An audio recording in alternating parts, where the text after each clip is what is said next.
You're listening to It's Casual with Casey Gale, Jeremy Sanchez, and Mikey Douglas, only on LA Talk Radio.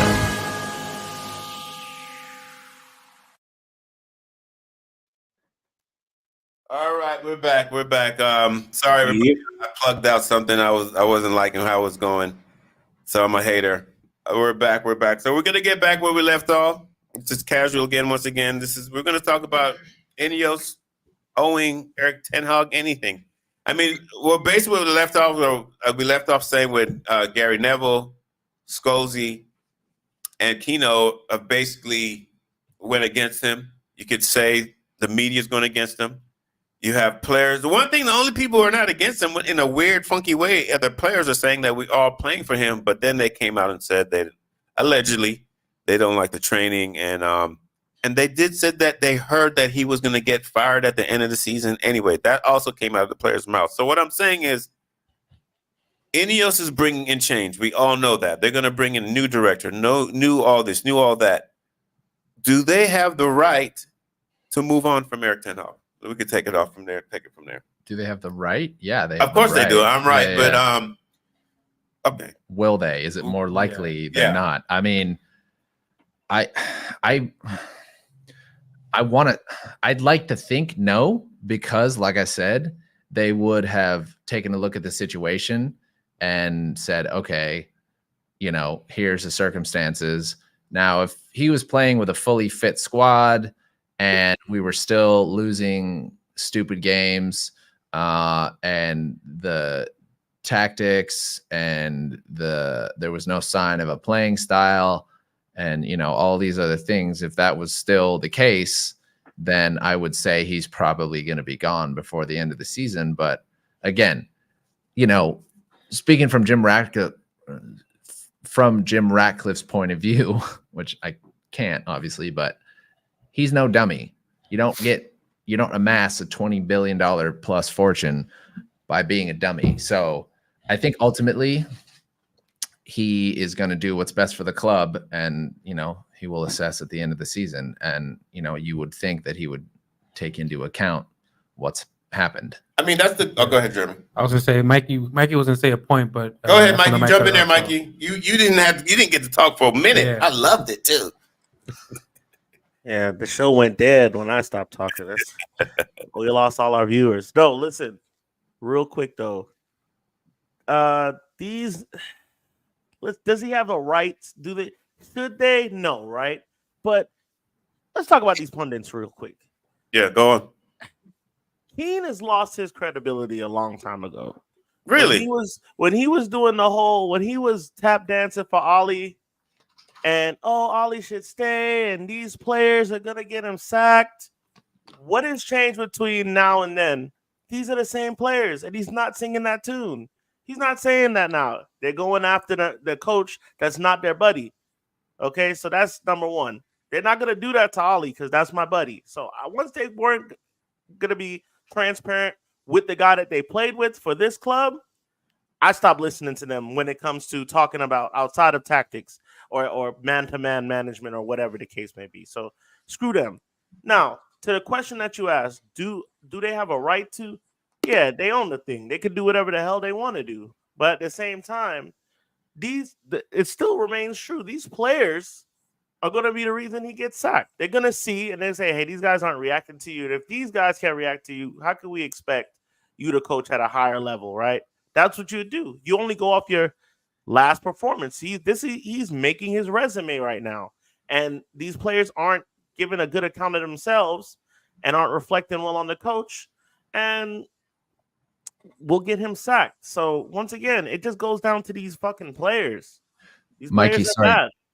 Mikey, sorry to jump in real quick. Speaking on that point, if Ratcliffe goes, okay, look, sorry, Erik, these players aren't playing for you. We're going to bring someone else in. Why would they think that these same players would play for someone else? You know what I'm saying? So even if they brought in Zidane or De Zerbi or whoever they're looking at, why would these leopards change their spots? How or why would it be any different for them to sack Ten Hag and bring in someone else? That's and again, they're looking at the rinse and repeat. Yeah. Van Gaal, Ollie, Mourinho, Moyes, nothing has changed in 10 plus years of us sacking the manager because results aren't going our way. Yeah. And I think that that's probably one of the biggest reasons that Ten Hag will be able to will be around next season, is because Ratcliffe's like, and he even said it, we got to do something different. Yeah. What's Yeah, the because definition of the- insanity? He Exactly. said the because environment's been poor. So the previous regime was easier to sack the coach than to get rid of all these players, right? It was Yeah. too expensive to do that, to get this rid of these players. So I believe, like you said, Ineos should take that into account too. Okay, we're just gonna rinse and repeat, recycle the same thing that's been going on, the same players. I mean, this has been going on for years, right? Before, what was it? They can't press because during training they're not training as hard. Now they're training too hard. Maybe you gotta ease it off. So what is it? Either they train so little, or they train too hard, or they don't get that day, that extra day. Wasn't that on the article? They complained reportedly that they didn't get an extra day after that Luton game. So there's always little leaks here and there about, well, it's not going my way for this or for that because the coach is not doing this, or they're questioning. Who are they now to be able to question the coach, given the resume that the players have given out there on the pitch? They haven't I've produced. even heard a crazy narrative that Eric Ten Hag might not want to come back because they've already stated that they want to control recruiting, the players' choices. I mean, if Ten Hag says he wants a certain right back, they're like, okay, here are your choices. We're not gonna go on the one you want. So they're saying that they want to take away a little bit of control They and wanna just get rid of that only veto focus power. on coaching your style on the pitch. And We had a speaking of $400 million package for a lot of guys that we didn't get, that we only got fleeced for Anthony, 36-year-old Johnny Evans, Reguilon as a emergency signing.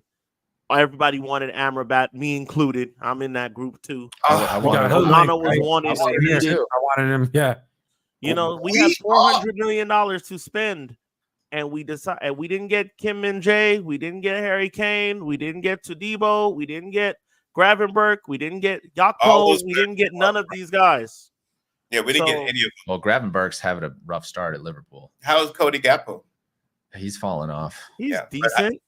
I think those guys could help us. He doesn't start. I don't think he even starts for Liverpool.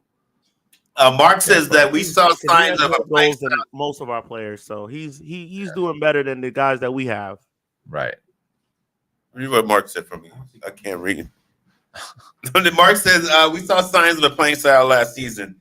This season we've been able to implement playing style because half the players are capable of playing that style have already played this season due to injury. What's the playing style though? What's the style you talking about, Mark? What's the style we play? It's the same one they've been playing. Park the bus and just counter. Yeah, it's counter transition. Is that what we are? Well, that's what Possession we're press, that's what press, and progress the ball up the field is what he's been trying to do. But we Yeah. don't have the quality to do so. Exactly. We started doing it at the end of the season last year. That's why he made that comment. Where we're not going to play like it did at Ajax, because what he saw, once he saw that he couldn't get these players to play in the Don't have type the of guys. system. I think don't got he the was told to play that style Right. because Eric Ten Hag has said that I wasn't brought here to play my Ajax way. Ajax way. Yeah. So all we know, the Glazers might have told him, or Murtaugh, who knows nothing about football, might have told him there's a style they want to see, which is insane because I don't think they understand what they're talking about. How could But we say what that then? If they're not football minds, how could they ever step and say that to him? They've never said it to any of the other coaches how we'd like to play. They never told Ollie to stop playing this way. This is Ollie. This is Ollie But ball. Mourinho and Ali were playing that way already. So I don't know if they were, I don't know if they were telling Eric Ten Hag, listen, these players are suited to play the Mourinho and Ali way, and if you try to change it, it's going to be expensive. We're going to play this certain way. Right. Well, don't think they that's said that at because all. our squad. Would you say, Mikey? So I don't think they said that. These aren't football But- minds we're talking But about. you would admit, though, the team, the Mourinho and Ali was the same style, so it would be No. easy to tell your new coach, it don't wasn't the burn. same style. It wasn't the same No, style. We no, It didn't. wasn't the same Mourinho style. wasn't. All the- Mourinho's whole philosophy is based on defense. We're a better defensive team. Now, what was Ali's whole thing? Ollie was was counterattacking. We were Really? I thought it was a 100%. We were 100% counterattackers. counterattack. In my mind, I'm gonna ask you, coaches. The counterattack is, I thought you take on their attack and then you get the turnover and you break. So you could defend So you with play defensive. possession. Well, you're soaking up the pressure and hopes of a turnover, or trying to get them to lose the ball, and then you put a So ball. to me, over that's the not top. progressive. No, it's not progressive. It's Okay. Mark also wrote, we did not park the bus counter last season. When we had our actual team fit last season, we generally dominated possession, shots, etc. Yeah. No, that's the thing. Like the difference in season from last season to this season is so vast because last season, Fred. I mean, look, Fred, This was a Fred game, the City game. Fred, Fred. Yeah. Fred, we haven't won against City without him. Yeah. Fred, Fellaini, Herrera. Fellaini, dude. Fellaini was in some fuckery. Yeah. Fellaini got in your face. He would have been bullying the shit out of Holland. You know what I mean? He came up clutch, a lot of times. So, but yeah, this is totally a Fred game. But yeah, the difference in last season and this season, we didn't have near as many injuries. And we got to we had a rhythm going. And then this season, every time you couldn't really pick up a rhythm because once you felt like you had something going on, a few injuries come in. Look at Hoyland. Hoyland, exactly. Rough start, starts banging in goals, 6 goals on the trot, injured. Yeah. There goes our point, man. If that is not the perfect metaphor for our whole fucking season. Yeah, this whole season. I just got a message. Say that again. I got a message from my man Sean. He said I would have gotten rid of McTominay over Fred 100%. 100%. But look what McTominay's come up with this season. He's been clutch. Wow. Okay, let's talk about McTominay being clutch. Fred rarely went full Brazilian. Yeah, but Fred got back into defensive shape. Fred was a workhorse, and I respect the shit out of him for that because he always put in a shift. I thought we should use McTominay like we used Whoop last year. We were joking at the pub that he was going to put McTominay as a number 9. When I saw the lineup, I was like, this might be it. Yeah. Because I just saw Garnacho and Rashford up there. I was like, oh, this might be it. But then Bruno to the right. Yeah. But there was times where Bruno was almost like in that false 9 role, right? Where he was the one catching the ball when Onana would throw it out just to hold it up. That's when he was giving out possession. Well, that's what happened to set up Rashford's goal. Exactly. Yeah, it was. You're actually right. You're right. I have to. Ten Hag has to feel let down though from last season to this season. Ten Hag has to what? Feel just let down, like the management, everybody let him down because he didn't get half the shit he wanted. Yeah. He didn't get really anything he wanted. So Amrabat. He got Hoyland. He wanted Hoyland. He wanted Onana. He wanted Anthony, but he didn't want Reguilon. He didn't want Amrabat. He didn't want he might have wanted Bayern. Yeah, those were like backup choices. Yeah. We wanted Zion Suzuki first before we wanted Bayern Deer. But he wanted to stay in his club because he knew he wasn't going to get playing time. Smart man. Zion Suzuki was like, I am not going there. Yeah. Smart man. And there's rumors that Bayern Deer wants out. He wants to go back to Galatasaray. He hasn't had a single kick. He should. Yeah. No, he did. He had one game, I think. He had one game when Onana was out. Yes. He had a game against at Newport. Wow, what a game. Yes. Yeah. What a game. One game he had, He had a game. Was it Newport? He gave up a goal or two? Yeah, he gave up 2 goals. Oh my Lord! But they were bangers. To be fair, they were belting goals. Yeah, he didn't play badly. Yeah, Ten Hag has definitely been in a no-win situation, and hopefully Ineos sees it like that. They have to. They have to see it like that. They're not stupid. They're not blind. They're looking at the whole thing, and they're saying, "This poor son of a bitch." Yeah. You know what I'm saying? They should be able to decipher from amongst all the noise, like you were talking about earlier before we came back on, about these pundits, ex-players. I think it's just a bad look on how they're going one way and another when it was all like you mentioned because it was their boy, right? But now when it's not someone that's their boy, they're gonna just hammer it on him. So it's a bad look to me. But it's a very bad look. Did Keno, did Scholes, did Neville go in on Mourinho? I can't remember. I don't think they liked him though, because I don't see where they would like him. No, they wanted him out. And they wanted him out too because Fergie didn't like him. There you go. So so what are you going at, Patch? What am I going at? Yeah. I thought you were going to say it was some English stuff going on. they only want English coaches, but No. the choices No, that they Mourinho's- want for If it's not a guy they like, they're Mourinho's just gonna Portuguese, hammer it so. on him and just like. I just can't butcher believe him in they the even media. talk about when they talk about these list of coaches. It's the most It's the most deadest insane group of. It's Stupid. it's foolish to even Yeah. speculate because De Zerbi walked into a System. constructed Yes. system Yeah. at Brighton. Yeah. Graham Potter is not the answer. Oh, no, he's not. Zidane walked into a constructed system at Real Madrid. He Yeah. had Ronaldo, he had Benzema, he had Casemiro, he had Cruz, he had Modric, Modric, he had He had Isco, Casemiro he when had he was at his Marcelo. prime. Yeah. he had Isco, Just he had had, you know what I ballers. mean? So you had some of the literally the best players in the world in your squad. Not to say that Zidane's not a good coach, but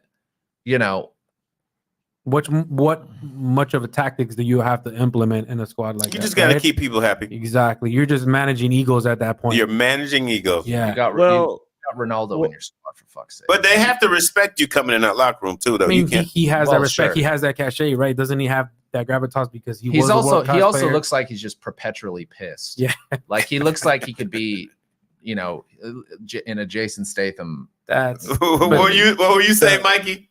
Well, I mean, also, just to be devil's advocate, he brings a certain level of like, I want to play for Zinedine Zidane. Yeah, Because true.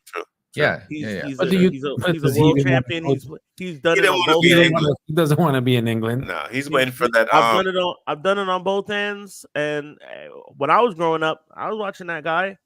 I think most people would want to play for him. At least people that watch the game. So I think he brings a little bit of celebrity to that position.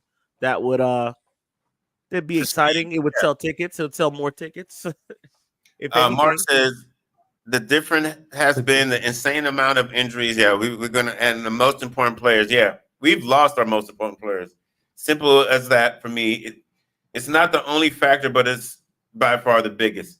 10%, 10 I was about to go there. Thank you, Mikey. How much? This is gonna be the last thing we're talking about. How much percent? Mikey says that Ten Hag is only 10% to blame for what's going on, 10% to blame. and then the players and He said management. 90, That's the rest of it. 90 Well, players. No, I would say well, it's tough to speculate. I 'cause- think the regime has something to do with it too. Well, there's so much fuckery going on at the club right now. It almost feels like it's evenly spread out amongst what's happening. I mean, I'm I'm not mean to cut you off. Yeah. I think Ten Hag is the least amount of person I would blame in this tree of this pie chart. yeah, listen, is he faultless? No, of course not. Some of his tactics, substitutions, lineups have me scratching my head. That's why So we had that show. We had some questions. True. I totally get that. Does he make interesting choices in game management? Is his in-game management poor? That's up for debate as well. But I think we just need to give the guy a fucking break. Yeah. And I think ultimately, clearly, it's not the manager's fault here. No, Because if it was the manager's fault, we would have won loads of trophies under Mourinho. We would have probably won a couple. Well, I mean, we won a couple under Mourinho. We won a couple under Van Gaal. Yeah. We would have won more. Yeah. We probably would have won stuff with Ole. Yeah, true. You know what I mean? So I think I would say that 10%, maybe a tad generous, but I think that's pretty bang on. I mean, I think ultimately it's the players, and look, the quality of the facility is no secret that it's absolute shit. Ronaldo came out and said it. So imagine, trying to get better at what you're trying to get better at, but the tools that you're working with are just broken down, and you're cutting your feet on the tiles of the pool, and all this kind of stuff. So again, circling back, Ten Hag I think is the least to blame. We got the time coming up. Mikey, any closing words? I didn't mean to cut you off, brother. We're going to get Jeremy some closing words, too. Man, these guys had to deal with multiple allegations of assault for two different players. One player going out having drinks, Another one doesn't want to play for him, coming out on social media. The biggest player in the world wants to leave, not getting your target signings, not getting who you asked for in the beginning, loads of injuries, a manager takeover, all in a span of 22 months. Come on now. 10%. Nice. I just want to give a shout out right here. Mark said he wants to give a shout out to a specific Palisades AYSO U10 team who won their tournament this weekend in Downey. So shout out to Mark's Pacific Palisades. Big up. And, Pat, you want to say so? Today today is a birthday of one of our boys. Pat, go ahead and take it. Yeah. We just want to give a quick shout out to the Rodriguez family, Max, Claudine, and Steve Sr. Thinking about Stevie Boy today. So we wanted to give a shout out and a happy birthday to our boy Stevie. We love you, mate. We miss you. We think about you all the time, and you're forever in our hearts, buddy. Yeah, it was a very emotional day for me. You know, I've said it in our WhatsApp group already, but he's a big part of my life. He's a big reason why I am today. I miss his energy, even though I feel like it's with me every time I go to the pub. I just feel like he's about to walk in at any moment and say murderers or some bullshit like who are you, Scouse bastards? Who are you? Who are you? It was a good show, Patch. Thank you for coming in. Mikey, thank you for putting your 2 cents in, even though you hated on my voice. Now I sound like a little boy again. And Jerem, you know how it is. Jerem, keeping my calm, keep it calm. This is show number 3? I think so. 4, 3 of It's Casual. Next week we're gonna have Amani on, the president of the LA chapter, LA supporters group. And people, support Ten Hag. Get through this media craziness. Support Eric Ten Hag. Use your football sense. Don't get caught up. They're trying to push the man out because you know why? They don't want us to be successful. It's better to see Manchester down in the mud. Thank you for chiming in. Been a good show. Everybody have a great one. Up the fucking Reds. Peace. You're listening to It's Casual with Casey Gale, Jeremy Sanchez, and Mikey Douglas, only on LA Talk Radio.